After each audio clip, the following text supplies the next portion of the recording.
Chapter 3. Luke stared at the little furnace, as if doing so could hurry the process. Inside, the ingredients for a lightsaber gem cooked at an incredible heat and pressure. Hot enough to melt denskrys, intense enough to collapse durasteel into a liquid ball. And yet from a meter away, except for the red operating diode, you couldn't tell the thing was even on. Well, except maybe for a little bit of smell, something like a blaster bolt, a kind of ozone odor. The furnace had been working for hours, and the little yellow diode had not yet begun to blink, the signal that the process was in the final stage. He looked around at the inside of what had been Ben Kenobi's home. It was a small place on the edge of the western Dune Sea, made, as so many of the local structures were, of sinstone. Crushed local rock mixed into a slurry with dissolvents and cast or sprayed onto frames to harden. The resulting buildings were sturdy and proof against the sandstorms. Ben's house looked almost as if it could have been a natural rock formation, smoothed and rounded by centuries of too hot by day and too cold by night desert weather. Ben, struck down by Vader on the Death Star. The memory was equal parts grief and rage. His teacher hadn't left much behind, not for a man who had once been Obi-Wan Kenobi, a Jedi Knight and a general in the Clone Wars. Perhaps the most valuable thing was the old and intricately carved boa wood trunk and its contents, including an ancient leather-bound book. A book that contained all manner of wondrous things for a would-be Jedi, such as plans for building a lightsaber.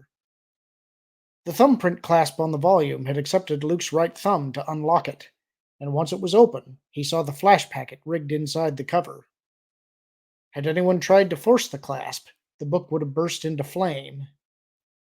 Somehow, Ben had known Luke would find this book. Somehow, he had prepared it so that only he could open it safely. Amazing.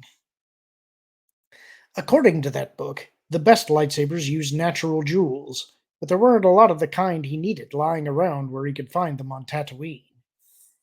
He'd managed to collect most of the electronic and mechanical parts in Mos Eisley. Power cells, controls, a high-energy reflector cup. But he had to make his own focusing jewel. Ideally, the best lightsabers also had 3 of those, different densities and facets, for a fully adjustable blade. But for his first attempt at building the Jedi weapon, Luke wanted to keep it as simple as possible. Even so, it was trickier than the book made it out. He was pretty sure he had the superconductor tuned right, the amplitude for the length set where it was supposed to be, and the control circuitry boards correctly installed. He couldn't be positive until the jewel was finished, and the book didn't mention exactly how long that took. Supposedly, the furnace would shut down automatically when it was done. If everything went right, he'd be able to cut the jewel, polish and install it, tune the photoharmonics, and then he'd only have to hit the switch to have a working lightsaber. He had followed the instructions to the letter. He was pretty good with tools, and it ought to be okay, but there was a small worry that when he switched it on, it might not work. That would be embarrassing. Or worse, it might work in a way it wasn't supposed to. That would be worse than embarrassing. Luke Skywalker, up-and-coming Jedi Knight, a man who had gone one-on-one with Darth Vader and lived to tell of it, vaporized when his faulty lightsaber blew up. So far, he'd been very careful constructing the thing, triple-checking each step, and to get this far, he had taken almost a month. The book said a Jedi Master in a hurry could construct a new lightsaber in a couple of days. Luke sighed. Maybe after he built 6 or 8 of them, he might be able to speed it up, but he obviously had a long, long way to go to get there. Suddenly, he felt something.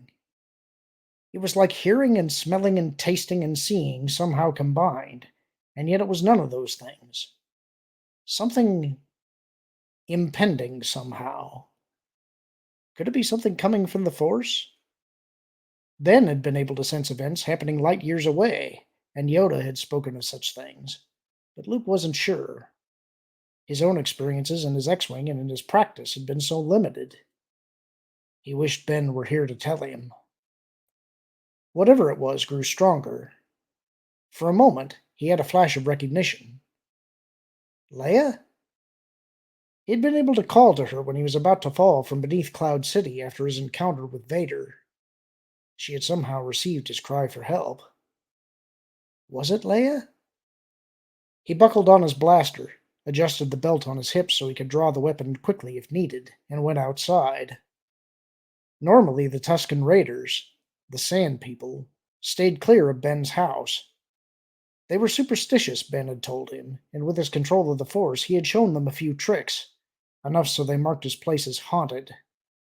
But Ben was gone, and whatever he had done might not work forever. Luke didn't have Ben's control. The Raiders might not be so impressed with him picking up a few rocks with the Force. Then again, there was nothing wrong with his aim, and however inelegant it was, a blaster bolt splashing off a rock next to them would make just about anybody stop and think. Once he got the lightsaber built and working, he hoped he could put the blaster away. A true Jedi did not need any other weapon to protect himself, Ben had told him. He sighed. He had a way to go to get to that level, too. A hot wind blew grit off the desert, abrading and drying his skin. In the distance, he saw a thin dust cloud. Somebody approached across the barrens from Mos Eisley, probably in a land speeder. Since nobody else was supposed to know he was here, it was probably Leia or Chewie or Lando. If the Empire had located him, they would have dropped on him from the air, raining ships and stormtroopers.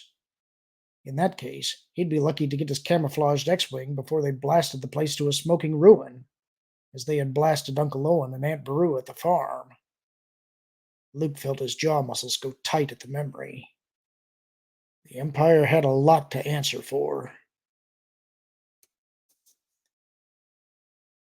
The protected corridors in the core of the Imperial Center were available only to those with proper identification, and admissions were, supposedly, strictly limited and enforced.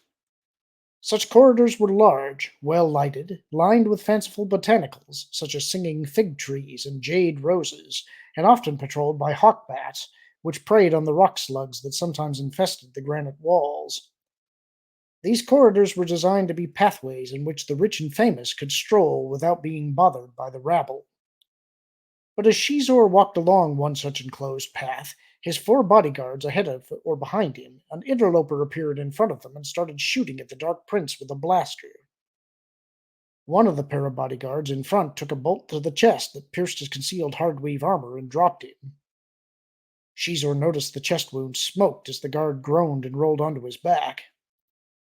The second guard, whether through skill or luck, returned fire and scored a direct hit on the assassin's blaster, knocking it from his hand. The threat was over. The attacker screamed and charged at the remaining guards, and Xizor barehanded. Intrigued, Xizor watched the man come. The assassin was big, bigger than any of the guards, and much larger than Xizor himself, built like a heavy-gravity weightlifter, and he was obviously crazed if he would charge three armed men without a weapon. How interesting. Don't shoot him, Xizor said. The running man was only 20 or so meters away and closing fast. The Dark Prince allowed himself one of his tight smiles. Leave him alone, he said. He's mine. The trio of bodyguards tucked their own blasters away and moved aside. They knew better than to question Xizor's orders.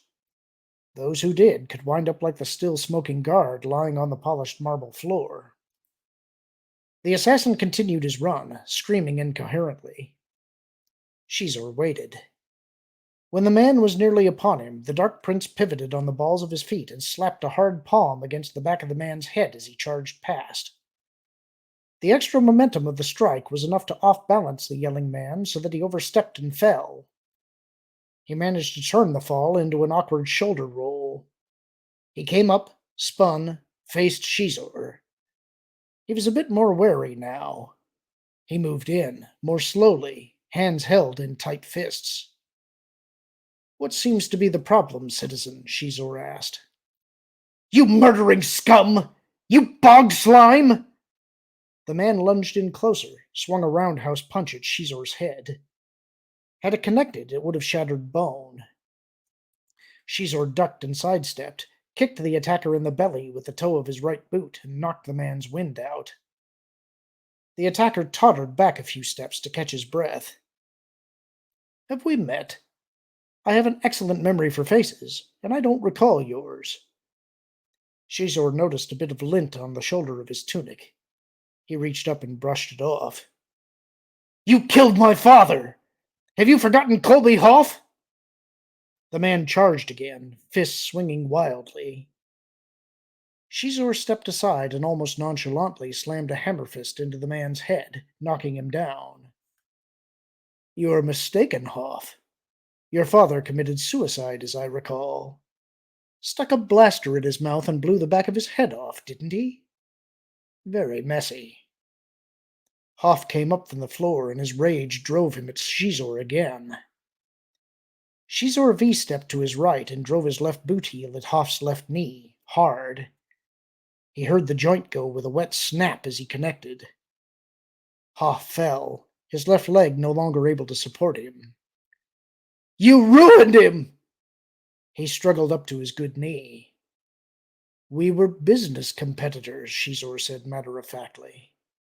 He gambled that he was smarter than I. A foolish mistake. If you cannot afford to lose, you should not play the game. I'm going to kill you! I think not, Xizor said. He stepped in behind the wounded man, moving fast for one his size, and grabbed Hoff's head with both hands. You see, to contend with Xizor is to lose. As far as any reasonable person is concerned, attacking me will also be judged as suicide. With that, Xizor gave a sharp, hard twist. The crack of vertebrae was quite loud in the corridor. Clean up this mess, he said to his guards, and inform the proper authorities of this poor young man's fate. He looked down at the body. He felt no remorse. It was like stepping on a roach. It meant nothing to him at all. In his most private chamber, the Emperor sat staring at a life-size holographic recording. Prince Xizor breaking the neck of someone who'd attacked him in a protected corridor. The Emperor smiled and turned in his floating repulsor chair to look at Darth Vader. Well, the Emperor said, it seems that Prince Xizor has kept up his martial arts practice, does it not? Unseen under his armored mask, Vader frowned. He is a dangerous man, my master. Not to be trusted. The Emperor favored him with one of his unattractive, toothy smiles. Do not trouble yourself with Xizor, Lord Vader. He is my concern. As you wish. Vader bowed. One wonders how that hot-headed young man managed to get into a protected corridor, the Emperor said. But there was no wonder in the Emperor's voice. None at all. Vader's face froze. He knew. It was not possible, for the guard who had admitted the would-be assassin into the corridor was no longer among the living, and none but that single man had known who ordered him to allow the young man access. But somehow, the Emperor knew. The Emperor's mastery of the dark side was great indeed. I will look into it, my master, Vader said. The Emperor waved an age-spotted hand in dismissal. Don't bother. There was no harm done. Prince Xizor was hardly at risk, after all, was he? He seems quite capable of taking care of himself, though I would hate to see anything happen to him as long as he is useful to us. Vader bowed again. As usual, the Emperor made his point in a subtle manner, but in such a way that it could not be ignored. There would be no further attempts to test Xizor's abilities to defend himself against deadly attack. Not yet, anyway. Meanwhile, Vader would keep a close watch on the Dark Prince. The Falleen was all too devious, and whatever his twisted mind was up to would serve the Empire only if it served Xizor himself. Xizor was, after all, a criminal. His morals were perverse, his ethics situational, his loyalties non-existent. He would stop at nothing to get his way. And Vader was fairly certain in his own mind that what Xizor wanted did not include a galaxy in which there was room for Vader or the Emperor. To contend with Xizor is to lose? We shall see. And that's the end of the chapter. Hope you enjoyed it. Talk to you soon.